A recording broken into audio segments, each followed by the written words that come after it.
Greetings, bro. Greetings, my good brother. Welcome, everybody who is just tuning in on our page and on our YouTube channel. My name is Isaac Castellas. He's a Bayuni Dukes. Together, we are 360 Collective. All of our group are not here tonight. There are four of us in total. Our group comprises educational experts who help educators, teachers, administrators find uncommon solutions, potent solutions to unprecedented challenges. We're glad that you're here with us tonight. We are going to be discussing the deeply important concept of empathy. We're going to be talking about what empathy is, how to show it, and how to develop it. Along the way, we are going to invite anyone listening to share with us their reactions, their comments. We will definitely pause throughout the conversation to make sure that your voice is included in our conversation, because just as we are here to share insight about the concept of empathy for those that may be curious about it, we want to know what you're thinking and what you're feeling as we proceed and navigate this conversation for the next approximately 60 minutes. So even though it's Amari and I doing most of the talking, we don't want to be alone in the conversation. So definitely, if you have any thoughts, any reactions at all, we look forward to hearing them from you as we proceed. Did I miss anything there, Amari?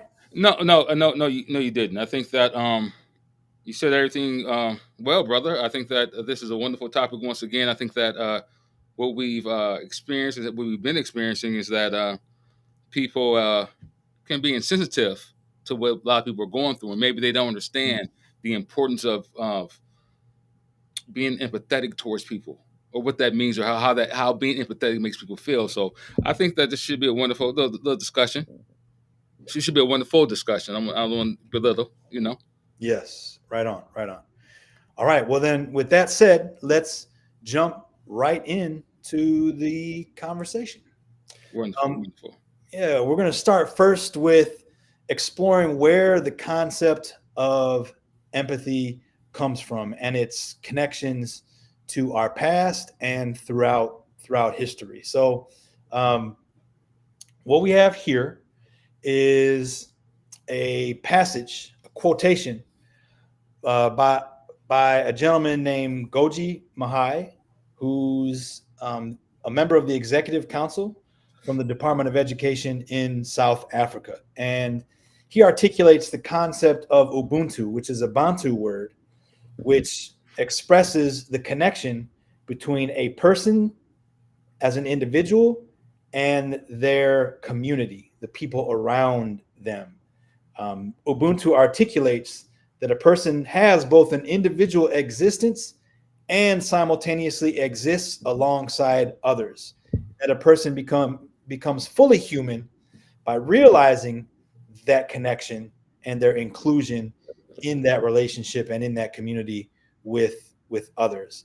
So the word Ubuntu goes all the way back to the 18th century, and so that's where our conversation around empathy begins. There is no English translation for the word Ubuntu. Now, loosely translated, Ubuntu means I am because we are.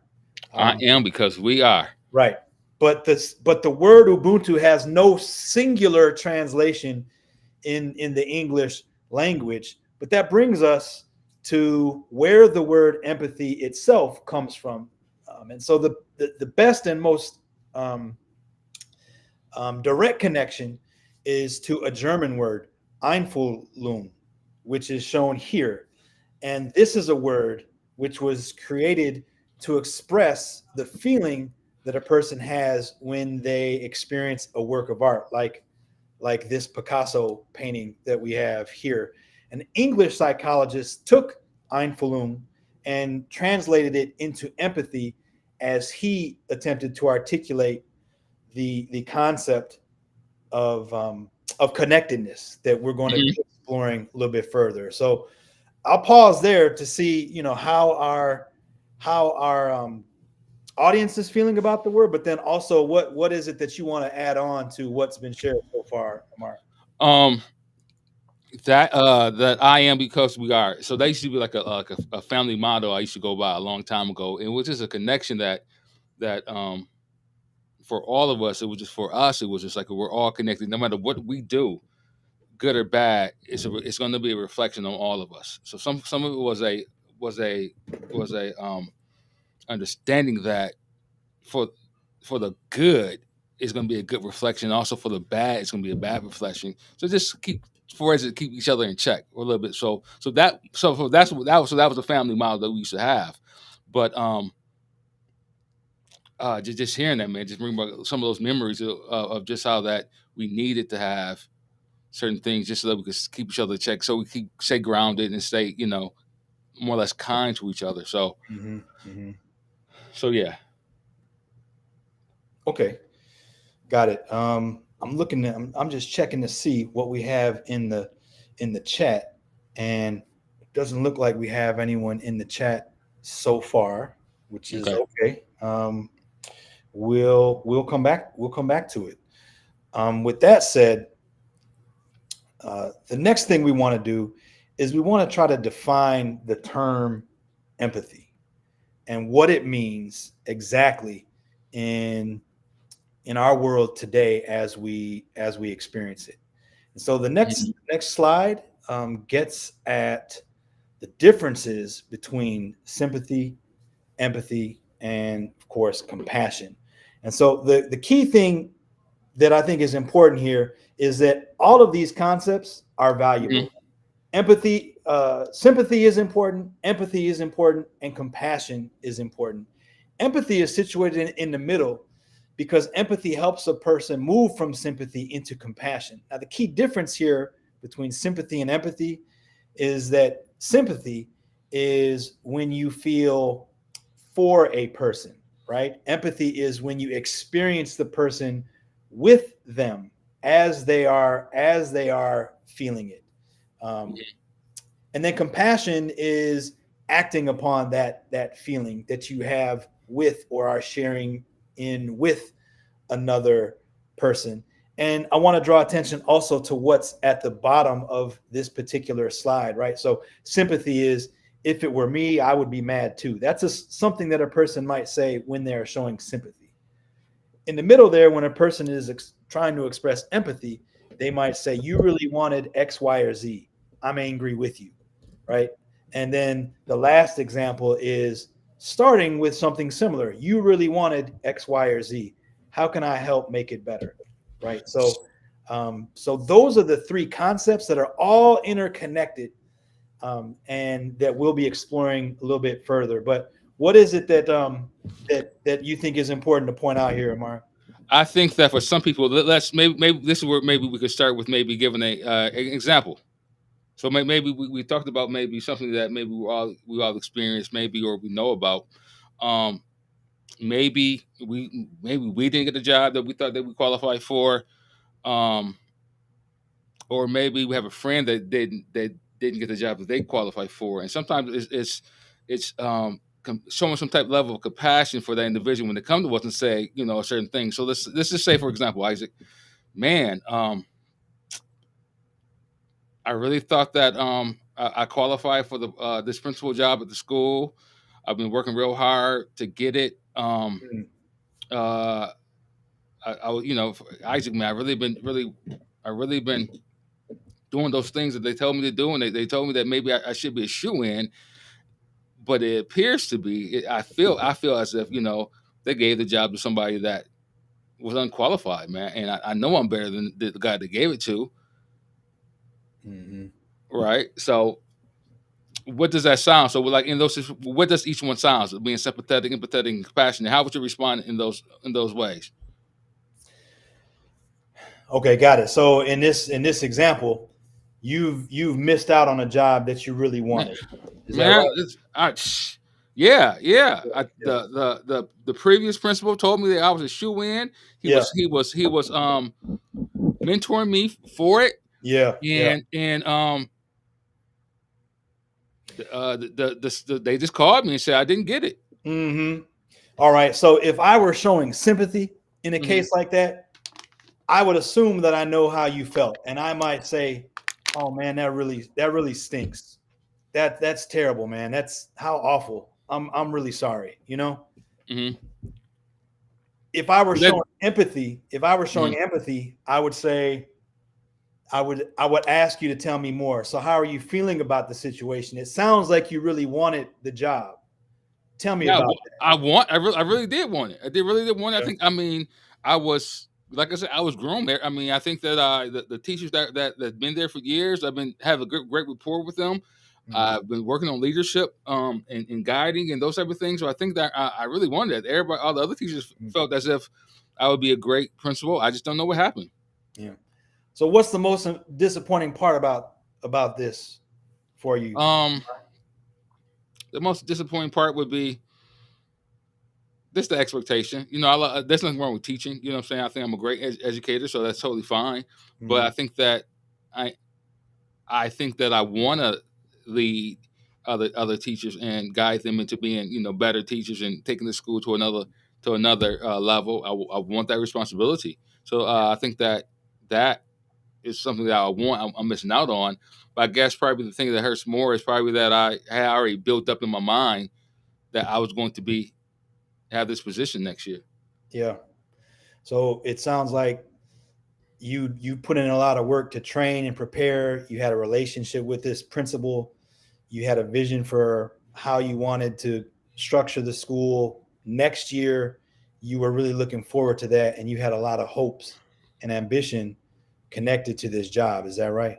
Yeah, yeah, yes, sir. Yes. Yeah. So those are examples. So there's the difference between sympathy and empathy, right? Is in the first place, I assumed that I knew how you felt. Oh man, that really stinks. I'm sorry, man. Patting you on the back, right? In this case, I've attempted to uncover what upsets you most about this experience, about this situation that you find yourself in. So that's just a tidbit. Now we're going to come back to that example though, a little bit later on, because we have other things that uh, can go into a conversation like that, or that can mislead a conversation like that, that we want to get into. So just going through that exercise, what do you think is important to point out there, Amar? What's the key difference that we haven't spotlighted so far? Anything that we missed so far? No, I think in that was showing some the caring bit, and sometimes it's it's not oversimplifying that it's all right to be hurt, but Mm-hmm. you know what I'm saying, it's all right to, I mean, addressing that emotion and whatever, but at the same time it's like helping somebody move past it or move past whatever situation it is to the point where uh you want to be able to say, I'm as a friend, like I'm Mm-hmm. there, and sometimes people just need to know that they're being heard and that they're what's going on with them matters. And sometimes I think in our society now, I think people are not getting that. People are just getting the run of the mill response, but doesn't leave anybody to feel better or to think differently about different outcomes or how to move past the situation. So many people are Yeah. still stuck because the advice they've been getting hasn't helped them move past the situation. Mm-hmm. Mm-hmm. Yeah, and I think the other thing too that's important, and we'll come over to this point a little bit later, that you mentioned there though, is empathy is not necessarily trying to fix the other person. It's about being in that feeling with that person in the way that they want you to be with them. In that case, in this conversation that you and I just had, you wanted to express to me the things that it sounds like that you wanted to express to me the ways that you were upset, and the ways in which you were disappointed about about the feelings you were having about missing out on the job. Now, if I'm unclear on that, I can show empathy by also asking, like, how can I be with you in this moment, or even moving into that compassion, like, how do I help you? And you may say, I just want to talk, I just need someone to listen. Or it might be us going out and getting something to eat, or going to see a movie, or watching a program together, or it could be any number of, I need a hug, right? Right. Something like that, right? It could be any number of things that you may need from me, that allow me to show compassion for you, but I first need to ask, and the act of asking is an expression of empathy. So that's another thing, but we'll come to that. We'll explore that a little bit more later. So we want to talk a little bit now about misconceptions that are connected to empathy, and a lot of these, Amari, they come from posts about empathy that we've put on our Facebook page, comments that we've heard from people, and then also from our own work as educators, as workshop facilitators, previously as well. So we're bringing a variety of insight from different places into this next section where we try to uncover some of the misconceptions that go along with empathy. So here's the first one. We hear all the time people will say, oh, it's impossible for people different than me to understand my experiences or for me to understand theirs. And the truth of the matter is, in fact, that sure, relational empathy is one form of empathy that can only be developed by experiencing the same or similar events, but it's not exactly necessary to express empathy in other ways. But what we're describing and others describe as relational empathy does, in fact, come from having experienced something very similar or even in the exact same way as another person. But again, it is not necessary. It is not necessary to experience the exact same thing that another person has in order to empathize with them. Agreed, agreed, agreed. I totally agree with that. I think, and some people feel like they need to, Mm, and that becomes where the problem lies in. If I haven't experienced it, I don't know. If I haven't experienced it, then I need to pretend like I do, and then both of those situations doesn't bring that person closer to any closure, or doesn't motivate that person anything to go on to the next step. hmm Yep. And I hear a lot of my people suggest that they cannot empathize with a person's racialized experience because they haven't experienced it. And it is true that relational empathy can't be achieved when one is talking about a racialized experience between people of two different skin colors. However, empathy is still possible in that situation, and we'll talk more about that a little bit later on. Here's another misconception: empathy is just treating other people the way you want to be treated, and that's not at all true. In fact, more accurately, empathy is treating a person the way they want to be treated. In order to understand the way another person wants to be treated, you have to get to know them. You have to listen to them. You have to acknowledge their feelings. You have to acknowledge their state in the moment in which you're trying to empathize with them, or you need to get to know them in other ways. If we're talking about a different kind of more abstract empathy, which we'll get to later. But empathy is all about experiencing the other person, right? Or experiencing a situation in the way that they are experiencing it, right? Um, what are your thoughts on this one, Dukes? Once again, I think that in our society for so much is that people want to prove to themselves so much to be right, right? You know what I'm saying? So then they want to have all the answers. Mm, And like you said, sometimes that being empathetic towards people is people want is being there with them in that situation and not moving so fast to solve the problem.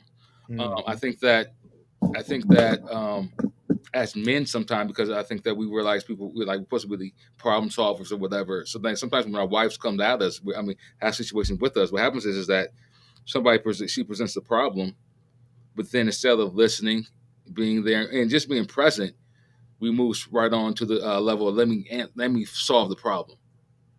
And sometimes that's not the answer that some people may need. Sometimes it's just be here with me, just listen to me, right? But I think sometimes we want to move so fast and move on to the next thing.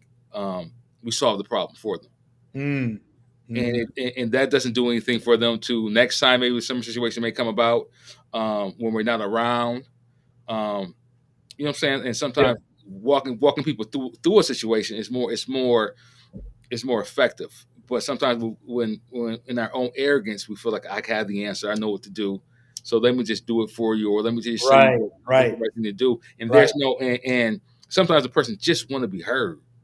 Yep. And then in those situations where we find out what we're doing is that we're doing the same thing maybe the person is going through. Nobody's hearing me, Hmm.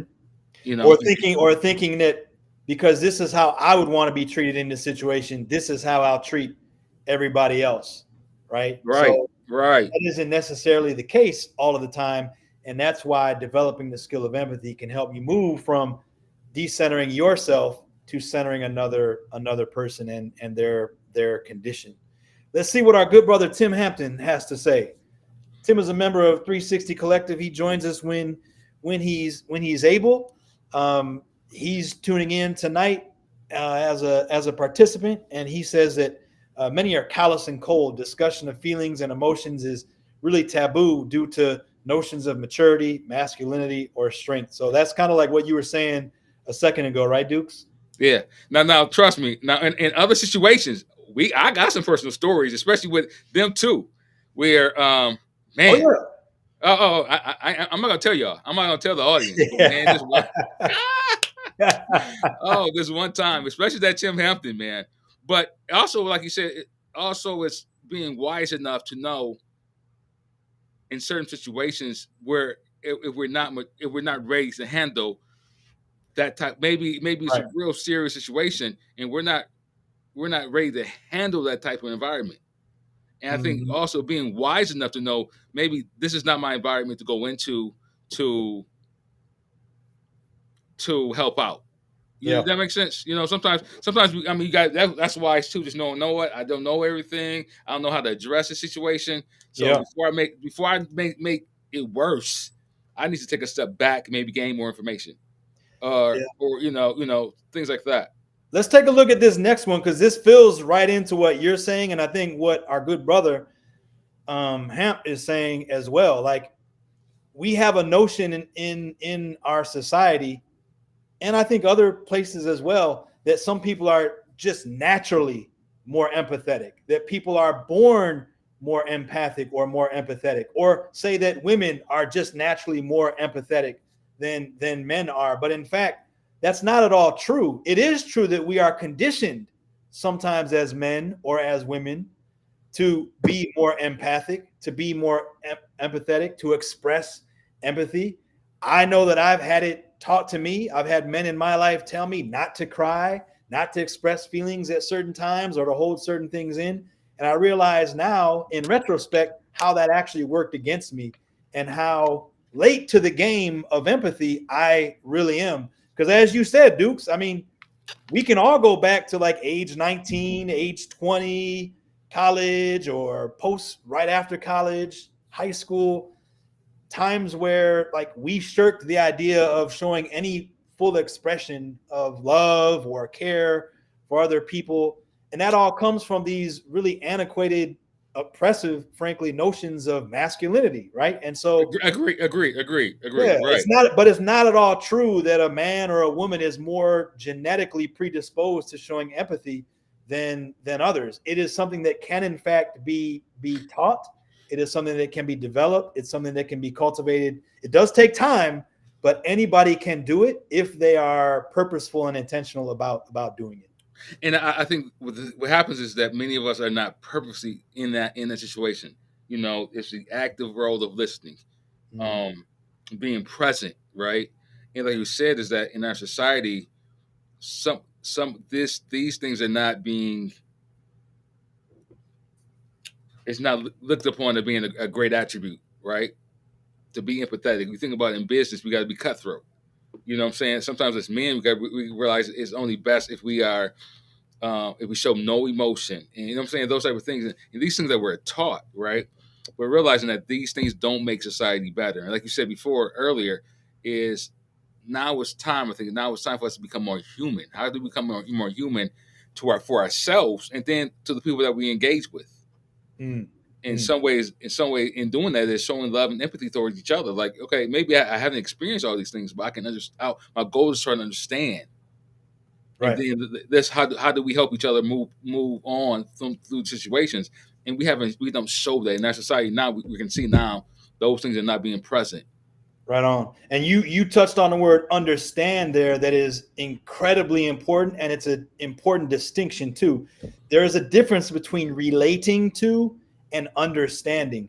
Understanding is a condition that you understand that you achieve by listening to and learning and acknowledging another person.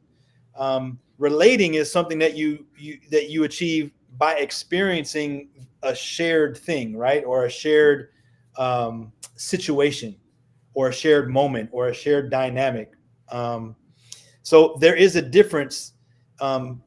Relating is important in empathy, but it isn't necessarily um, required to show empathy. Understanding is absolutely vital in showing empathy. So I think we have a couple more of these. Here's another one. Empathy is just a way to insist upon niceness instead of actually confronting a problem. So I know we've both heard in different situations, Amari, where someone will say, well, wait a minute, we need to be nice. If we're going to talk about this important subject, we've all got to be respectful. Let's not be confrontational. Being nice, being civil is the most important thing, right? And then the other side is, well, wait a minute. If we're talking about racism, for example, then why should I have to filter my experience just so you feel comfortable, right?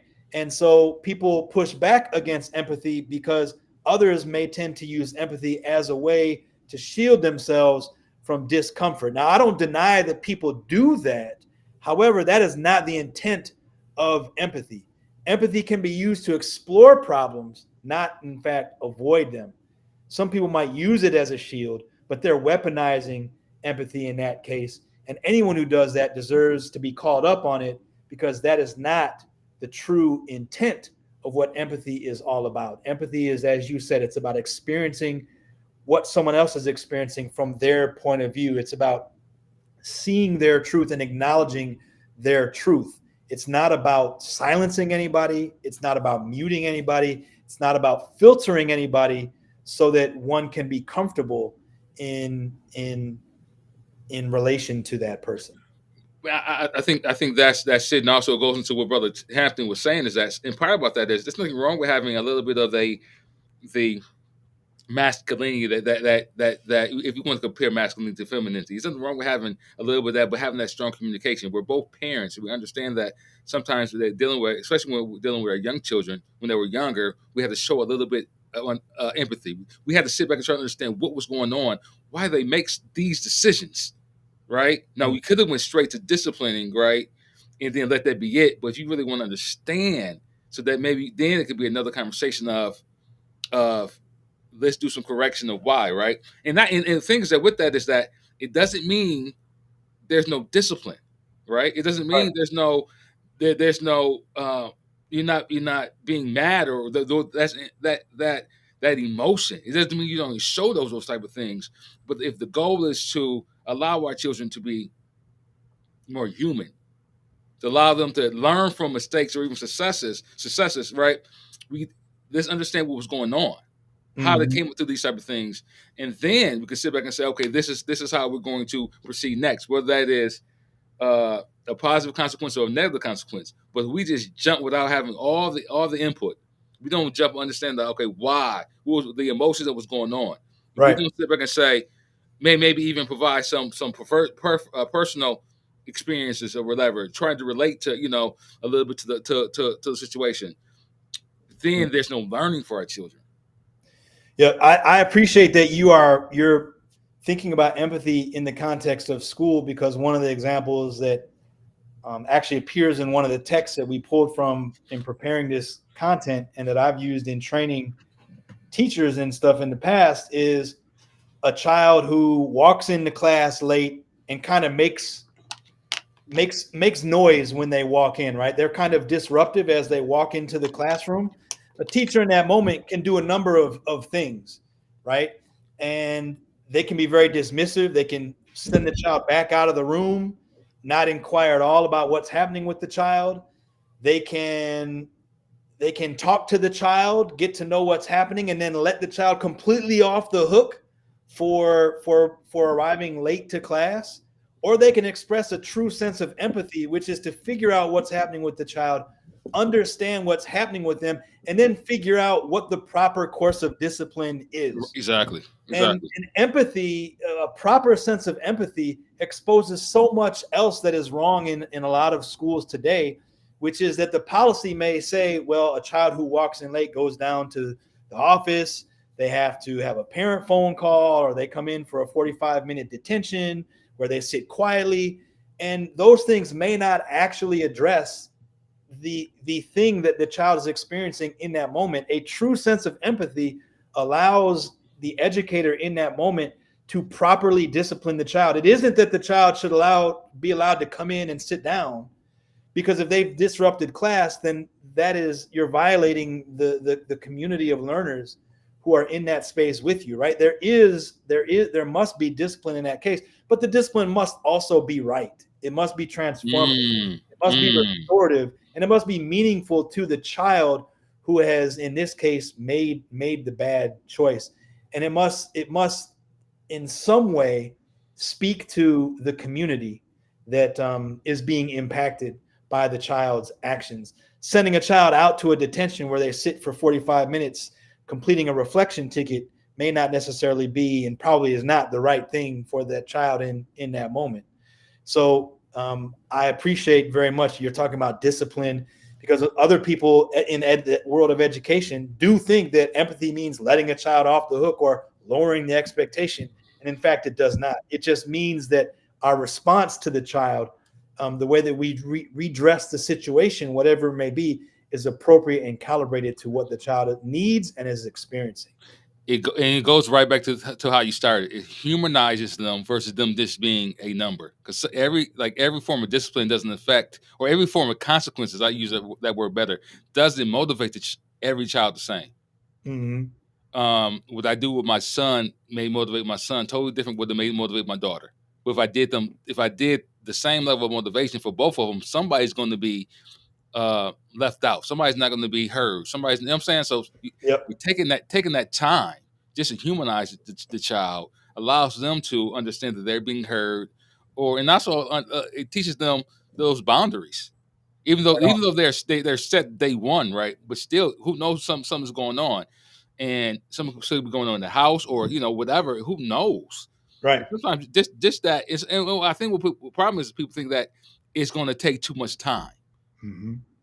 It's going to take too much time. And the reality, if once you gain the skill, you realize that it doesn't. Because sometimes that level of empathy really is. You know what the empathy is? The empathy could be just an eye glance, Mm-hmm. right? It could just be a glance. Yep. The empathy could just be the child coming in late, and could just be giving it a side hug and just sit down. I'll talk to you later, Right. right? It doesn't take anything away from the lesson or whatever he comes in or whatever, but it doesn't take away from. Right. Right. It just takes us to understand. Okay, I know that child. This child may need a hug and not to be yelled at Right. this time, and And we can address it later. yeah, Leon makes a great point that the and you're getting at it too, Amari, which is that empathy does create a sort of a sense of customizing and of personal touch that could feel unreliable. And because from one child to Mm, the next, your approach may vary. If we're sticking with the idea of like a classroom or a classroom teacher, right? So it is still important to have rules, regulations, policies, things of that nature. This gets into a bigger conversation that is maybe for a more progressive conversation around empathy, not so much empathy for beginners. But when we start talking about like empathy in lawmaking or in right. public office or in elected in public life, right? Empathy takes on an entirely new set of behaviors, attitudes, mindsets, and so forth. But Leon is absolutely right that But empathy does complexify our work and our relationships with one another. Like when we only in unjust societies though. mhm. It, Absolutely. it, Oh, so, so absolutely. so so so like in our Absolutely. society, of course, we sit back and say that's right. People do need to believe that they're safe, and that safety is consistency, right? Mhm. But um that means a lot in unjust societies. As if I mean, here what Leon says. If I'm looking at the disparity between white people going to jail, and black people going to jail, I don't have faith in the system, right? And so Right. I see how empathetic they could be towards black and brown people. Right. So they, I can see that, but that's because the system is unjust. Right. So Um, to that point, Dukes, empathy is a way that we can reveal injustice, right? So like even with that teacher who is charged with sending this child down to the main office, right? That teacher will say, well, wait a minute. I know why this child is late. I found a better way to address this child's situation that will discipline the child and also resolve the situation appropriately rather than this exclusionary thing that requires them to miss an hour of class, right? So ideally, then that becomes a transformative moment where the system is confronted and policies are changed to become more humane and to become more restorative in the way that students are disciplined in a moment like that. So and I see, and that's it. Because like I said, we're not saying no to, and we're not saying no to the discipline of the consequences. That's we're not saying that, but and we're not saying limit the consequence either. The main right, thing is that if sending Johnny to the office and he's still going to be late tomorrow and then for the rest of the week, that's not solving the problem. right, The problem is for how can we get Johnny here on time? right. How can we find the answer to this problem? Yep, And yep, so if we want to solve problems, then we need to take a step back. If we right, just want to discipline, then we ain't got to worry about being empathetic towards anything. right. Let's take a look at this next piece here, Dukes. It's Yes, sir. so this is our concept of whole empathy. So when we say whole empathy, and we meaning 360 collective, when we say whole empathy, when we get at this concept of whole empathy, we're talking about a person's ability to exercise empathy from both a cognitive place and a relational place. Cognitive meaning that I've intellectually done the work of knowing or understanding enough to empathize with this person or with this group of people or with someone in this situation, right? I can empathize because I know all about it. Either I've listened to the person tell me about it or I've studied all about it. I've done a thorough amount of research. I've read about perspectives from people in this situation, and therefore I know it and I understand it from an intellectual or cognitive place. On the other hand, there's relational empathy, which is I can empathize with this particular person or this situation because I myself have experienced it, right? When a person has both cognitive empathy and relational empathy, they are beginning to achieve a sense of whole empathy. Now, we're not saying that one form of empathy, cognitive or relational, is better. We're just saying that these two kinds of empathy exist and both are valuable. It's not that one must have both, but a person may have both. And to the extent possible, a person should strive to accomplish both. Now, are there some examples like for that to be able to have the knowledge of one and the understanding of the other because they've been through it? Like, Mm-hmm. let's give a perfect example. Maybe like losing a parent. Mm-hmm. You could do the research on that. You can understand what that feels like, and Mm-hmm. that's the cognitive aspect we're speaking, right? As in understanding that, or knowing those maybe even steps of grief, whatever. But also, then that could be one side of it. Are we saying then the other side is also if you experience that personally, that could be that relationship aspect of it. That's right. That's right. And so by way of experiencing a tragedy like that, and then encountering a person in your life who has now lost a parent, you have a schema with which to access how this person might be feeling. However, it's dangerous to assume that they're feeling a certain way just because you did. It's an Hmm. entry point, but it isn't the ending point of your expression of empathy towards this person. So that having that similar situation, it's just a starting. It's the not the I know how you feel, Right. but also it's that time of saying, you know what, I went through something similar, Mm-hmm. and then maybe start action. And start action. Maybe that's what I mean. I think the relationship aspect of it is asking questions. Some of it is That's right. let me let me see how what this person's going through, and then every time, the more you realize, maybe you know what, start connecting some of those dots. I've been through. I was there. I was there at that point, so I know what this. And I know what that Exactly. feels like. Um, Exactly. Exactly. um.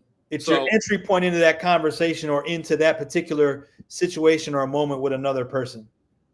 okay, And then, okay. so then if we move into the next part of the ring, we have abstract empathy, which is basically being able to imagine what a person might be experiencing,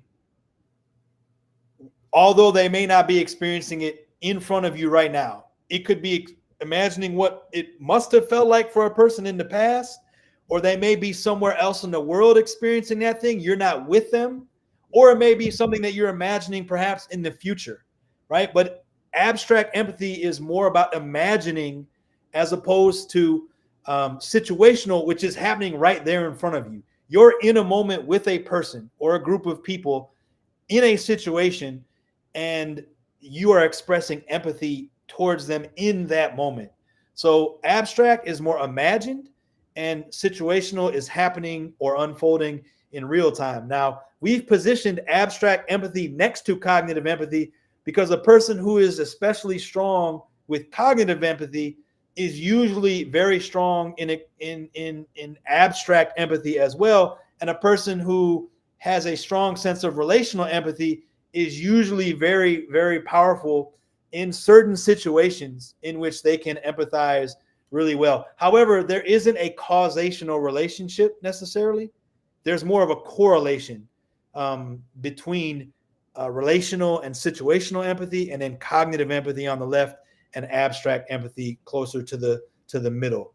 Um, so that's why we positioned it the way we did, but they are not mutually exclusive. And I want to make sure that that's clear to our friends listening. Um, I think with that also, I think that sometimes it's that we can be very one sided in how we get our information, but in to be able to show more better empathy towards people and things like that. Also, we want to make sure that we are more knowledgeable on situations. mhm, And sometimes that's probing questions that we probably get from them, but also it's like the being more educated towards things. So like like if I'm dealing with something heavy, I can't go to my 10-year-old daughter mm, because maybe she doesn't have the ability to abstract be think of, okay, this is what it feels like going through these situations. mhm, But as she gets older, she may have some experiences that she can sit back and think, okay, maybe, okay. But not saying that she can't though, right? And sometimes not saying that she can't, but it may take her hard to sit back and try to cognitively think, compare those things together. But the more and more we become educated on different cultures, the more and more we become educated on different situations, the easier it is to sit back and say, "This is what's going on. This is how things are. This is what happens." So same thing with a situation of the child being late. The more and more we may understand, maybe the family is has moved across town, and the child got to take a city bus. The more we understand that if you understand, listen, people, the city bus is always late, then you may be okay. You have a better understanding. You can sit. Okay, he's late because of he has to catch the bus and so far away. Um, but that's just having knowledge of the city bus now. Those type of situations. Um, and mhm. then at the same time, we can relate if we're like we're on the bus together, or I was I ride the bus also, right? Right, exactly. So cognitive empathy in that case, with a child that's arriving late, cognitive empathy means that you either already know what situation this child is experiencing, or you inquire to understand what this child's situation is. You're asking the child why they're late. Are they all right? What's happening? Right? You want to understand intellectually the situation that this child is in. Abstract empathy is thinking about the next day. Is this child going to be late again because they told me this about their particular situation? What might I do if this child is late again tomorrow or the next day? Do I need to reach out to the child's family? Do I need to tell an administrator? Do I need to alert a counselor? What is it that I can do to help this child tomorrow and the day after and the day after that? Relational Because, empathy is I used to be late all the time because the bus never picked me up on time. Sometimes the bus got stuck in the snow. So or there might be construction on this particular road, and so this child's family, like anything related to something that you've been through yourself, like getting to work this morning was a headache for me because of road construction. Maybe this child takes the same route to school, right? It's either because you as a student experienced tardiness or had complications getting to school, or it could be in your own daily work of getting to school, right? Oh, I'm late all the time because I forget to fill my coffee mug up, or right. I didn't feed my dog or walk my dog, and if I forget to do that, that makes me late, right? So now you're searching for connections that you might have with this child. And then um, situational empathy is, again, in that moment, the things that you're doing to try to empathize with this child. I got So a question. Like, yeah, why is this important? why is empathy important? No, so right, we're right here. We're right here, and if we want to use the child who's late, or use the friend who's losing the parent, or use the example of talking to a coworker who didn't get the job. Why is it important to sit back and and try to be empathetic towards these people? I think it's because, in a very broad sense, Dukes, it's the way that we express our own humanity. It's the way Mm-hmm. that we become more fully human. We become more fully present with with other people. That we recognize our connection to other people. And also, if we think more about, because there are a lot of different positions and feelings about empathy. Some people argue that empathy is feeling exactly the same way that another person is feeling, right? Other people say that in expressing empathy, you become more present of your own self, right? Right. And in expressing empathy, you realize characteristics or traits about yourself as a person, either whether more virtuous, or whether opportunities for growth. That in expressing empathy with another person, you realize more about who you are as a person. So it's going back to the concept of Ubuntu. It's about being in community with other people, but also recognizing more about who you are, and then strengthening yourself from that point on. That's my best answer. What do you think, Duke? So how would you Um. answer? So I'm thinking that maybe so much from a personal situation, that it to making sure that if you want to be empathetic, and it's not, I think it's so much of a requirement, but if we talk about the children, it's like it shows us as educators, making sure that we try to have a connection to who we're talking with, or who we're around, or, you know what I'm saying. Sometimes it's like we don't want to be connected, or we don't care to be connected, and to be able to be empathetic and show people that we really care for the other person. It's good to know that if the people really know us. I mean, compared to the time that we have. Imagine being with somebody for only a second. Of course, they're gonna know everything. You're not gonna know. You guys are not gonna know each other. Know each other for a long time. But imagine somebody you've been with for a while.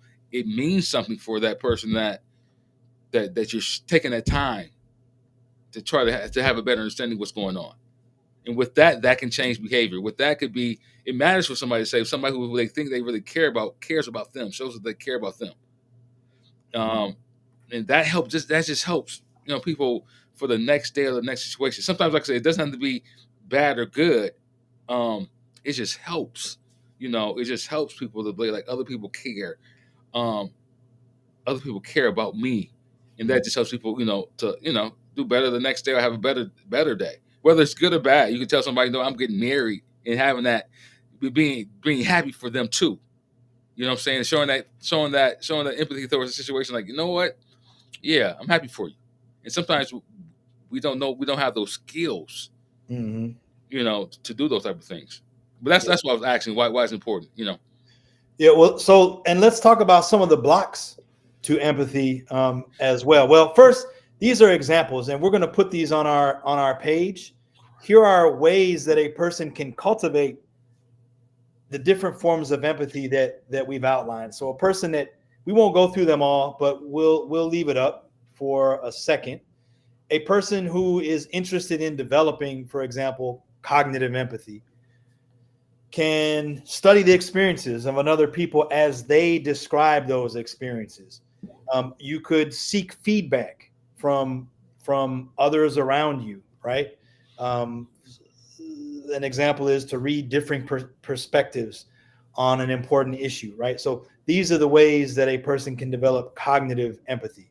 We have a couple ideas there for how to develop abstract empathy. So taking the perspective of another person, a way you might do that is by asking, what would cause me to feel that way, right? Like if I saw this person saying this thing or doing this thing, what would it take for me to say something like that or to do something like that? Um, Challenging binary thinking, trying to get out of the idea that there is only one way or it's either this way or that way, right? Complexifying the way that a person may be in a particular situation. And I think those two things goes a long way with just dealing with our current political climate. Mm-hmm. You know, using these. They say that if you're trying to persuade people to go to either side, I think having some type of understanding of why a person feels this way about a candidate or feels this way about our current level of society.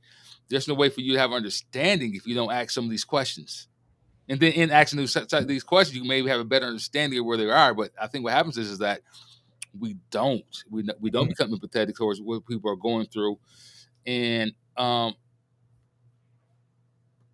that's where a lot of the fighting comes in. But just imagine if we have a better understanding of it. Oh, this makes sense. This is why they feel this way. And then Right. it makes it, then there probably won't be so much fighting or bickering. It's just, okay, I understand why you think that.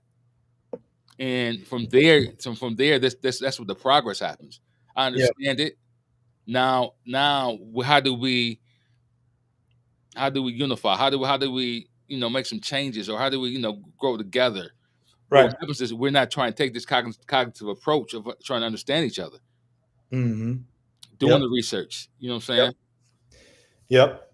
I think one more before we move on to the blocks and the detours that's important, um, that that I use a lot personally is in developing situational empathy. You know, like if I'm working with a principal or with a teacher or something like that, or even like this weekend with my mother. You know, it's like asking asking, do I understand that what your meaning is X, Y, or Z? Or let me say this back to you. Do I understand it correctly? It's confirming with the other person what I understand or what I don't.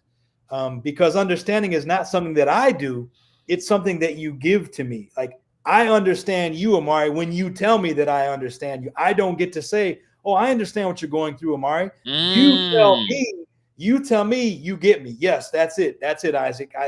You understand what I'm feeling right now, right? So it's That's hot. That's hot. yeah, Because it's like what happens is seeking we confirmation that find I we understand. do that. We so many times we do that, and what happens Yeah, is that just to move on just to move on the conversation, so maybe we get a chance to speak, or just move on the conversation, so we can so we can so we can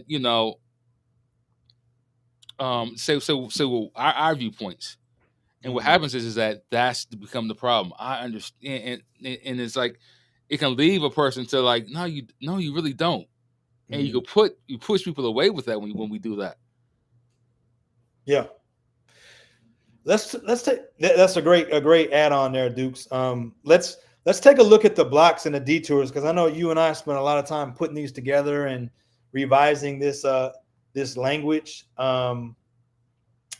So on the in the middle, we've identified four obstacles to empathy.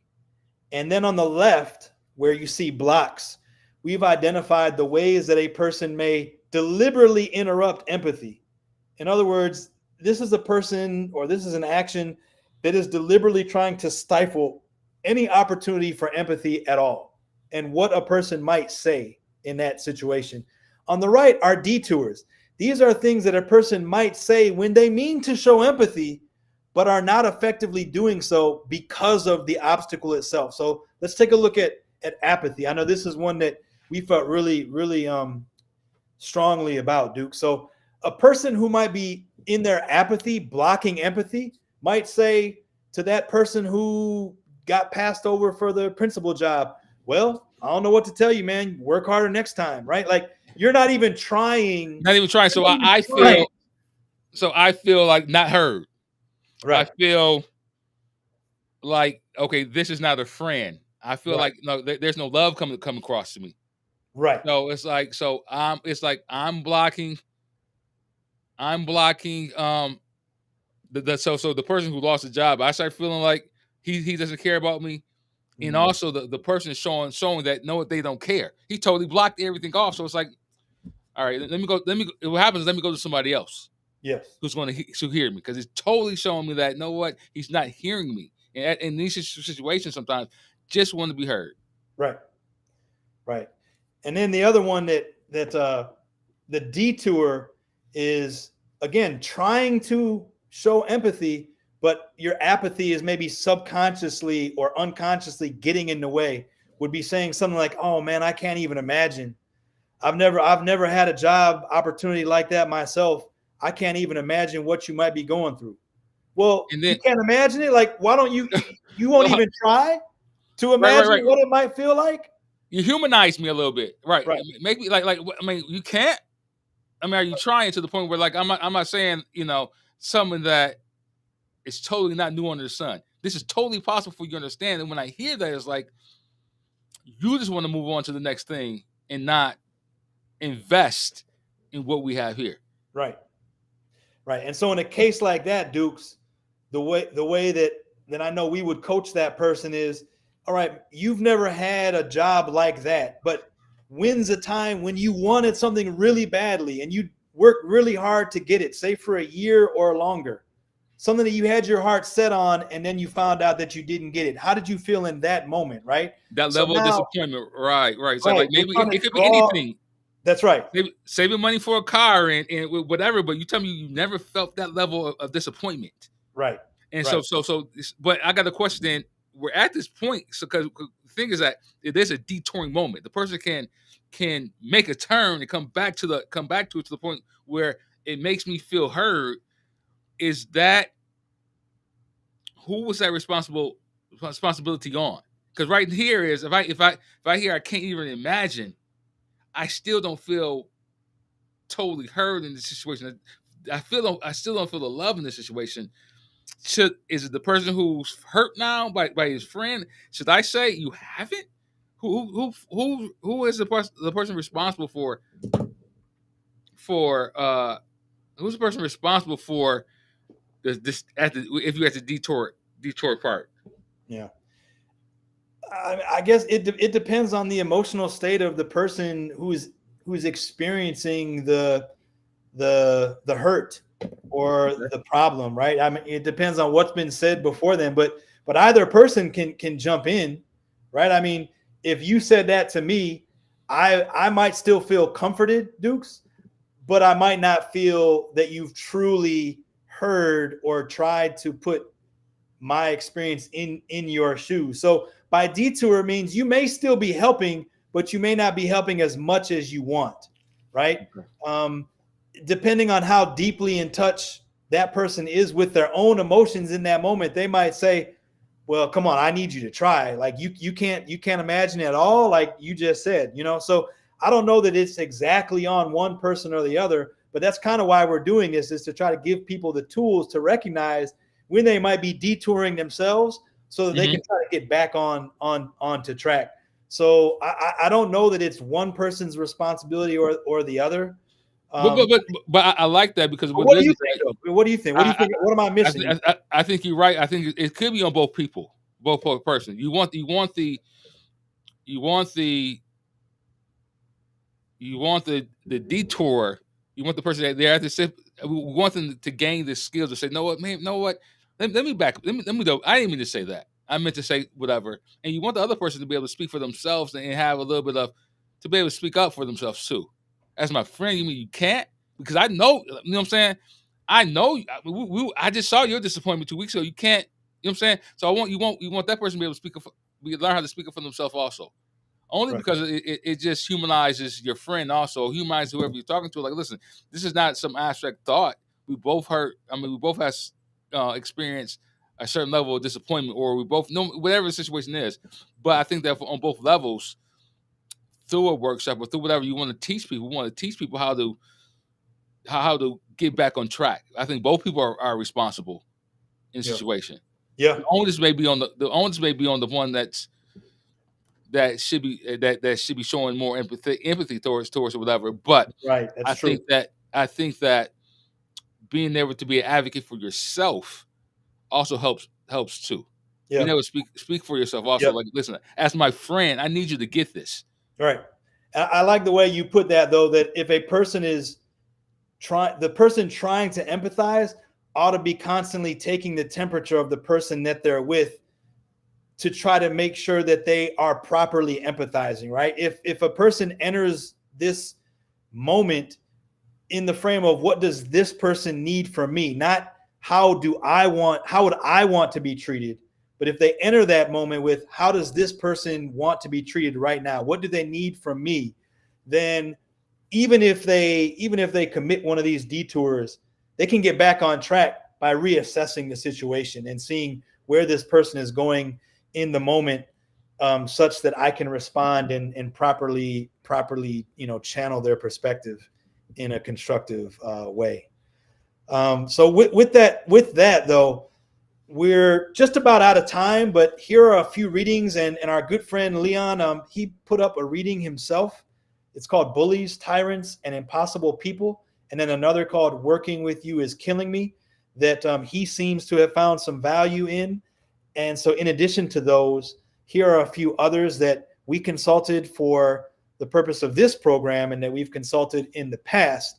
And so, we'll leave these up for just a second and we'll check in with our viewers to see if there are any remaining comments or questions that may be out there that we can touch on as we prepare to wrap. But yeah, there are 5 good books here that a couple of them are focused on leadership. One is focused on activism. And then there's another one focused on actual teaching and learning. The Becky Bailey text there is more focused on classroom environment and such. So we have a nice range of texts here for you, depending on what your needs may be. But we're always available to support our viewers, our followers in any conversations or work that they might be doing with empathy, any support that they may need in terms of empathy. We're here. That's the thing that we do as a collective. It doesn't look like there are any new comments. So there's one more thing that I think we wanted to mention, which is our upcoming professional development, How to Disrupt Deficit Thinking. It's our school year 2025 professional development series. It's all virtual, and it's getting started in September, but we have an informational session on July 24th. If deficit thinking is something that you're interested in learning about, or if you want to understand how deficit thinking might be impacting you or your school community, we definitely want you to check in with us on the 24th to hear all about our exciting new professional development series. There are about 40 people already signed up for this free informational series. We're guessing that there may be about around 50 who ultimately sign up, which is right at our capacity. So if you're interested, scan the QR code or go to our website, 360collective.online. All the information to register and get your spot for that informational is there. Again, it's on July 24th. We have 2 dates. We have one in the morning and one in the evening, so we can be flexible for anyone who might be interested. I think that's the last thing, Dukes. What's the last word on this subject, my man? 'Cause. Oh, I don't know, man. It's kind of hard, man, because I guess I do appreciate. I guess man, it could be more personal, man. I do appreciate you.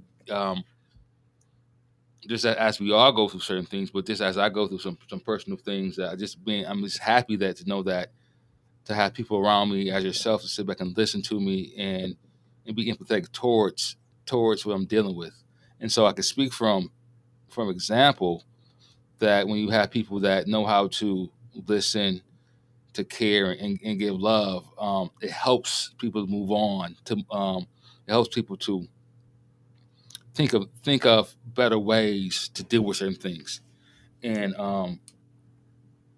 and I can see the difference between if I'm talking to you or talking to other people, and I know where I have that appreciation. Where it's not where it's not so much of the empathy. It's not you doing the work for me. It's not you doing the work for me, but just letting me know that the work needs to be done, Mm. and it can be done, which is two totally different things versus you doing it for me versus just being there with me and understanding what I need. So now understanding that, seeing it personally. Sometimes I think what happens is people have never experienced it. Mm. When they do Mm. experience it, they realize what have I been missing, Mm. and so Right on. I truly appreciate you doing that. Oh, and right back at you, my good brother. I feel exactly the same way. I think our relationship that's lasted over 30 years now. I mean, I think one of the things that we've been able to do throughout is to empathize. Now, maybe not always, Yeah, yeah, yeah, but in sure, general, empathy has right. always been something that we've been able to do with and for one another, man. So I appreciate that you ended on that note.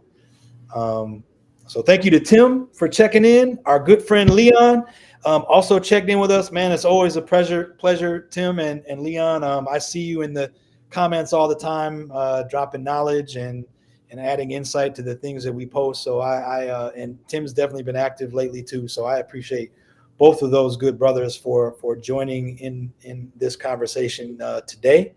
And with that, yeah, I guess that's it. We'll be back at it next week for that informational session. There's more Yes, information on yes, indeed. Like I say, you guys available, please make sure you check us out.